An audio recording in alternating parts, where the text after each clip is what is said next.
Welcome to a new video from the Parts channel. Well, I'm going to make a short video.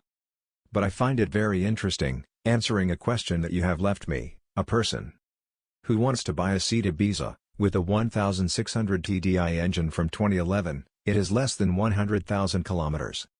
And asks, what is the reference of the good injectors, because there were injectors that gave problems?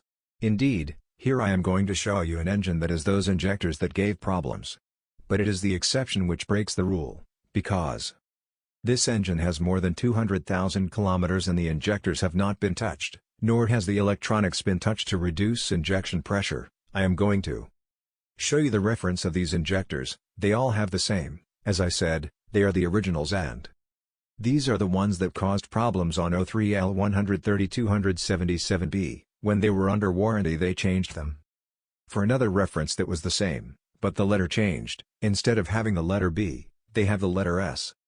Those were modified injectors, which gave less problems, but of course, when you took it to the official house, they not only changed the injectors, but also took pressure off the injectors, modifying the ECU parameters, and with that, too, what they do is take power from the engine. This engine has not been touched, it has the original power.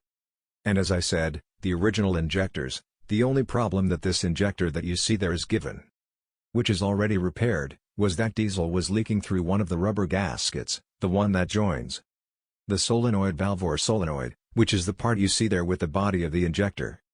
Look, I'm going to show you the gasket. This is the only problem he's had so far.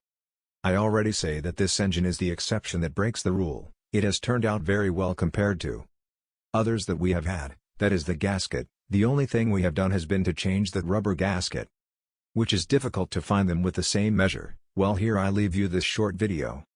If it has been useful to you, then do not forget to give a like and subscribe to the channel.